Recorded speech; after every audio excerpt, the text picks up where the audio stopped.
अस्सलाम वालेकुम हीरा। ये है जी हीरा नाज, ये है मेरी बेटी, बड़ी प्यारी प्यारी सी बेटी गुड़िया है मेरी।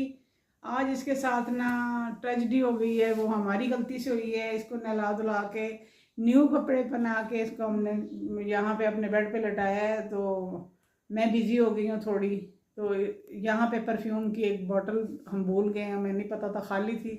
उसकी लिड इसने ना अपने मुंह में डाल के ना तो फंसा ली, इसके गले में फंस गई है।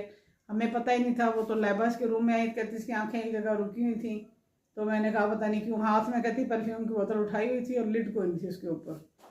जब इसको उठाया, इसके गले में पीछे कमर में हमने मारा है, जरा थप्पड़ छप्पड़ मार के तो उसको आगे किया, तो उसके गले में से जब वो निकली है तो वो लिड थी उसकी। शुक्र है अल्लाह पाक का, मेरी बेटी आज बच गई है ना। बड़ी टेंशन ही है जी, बहुत परेशानी है कि अल्लाह पाक का करम है कि अल्लाह ने इसको दोबारा ज़िंदगी दी है। हमारी गलती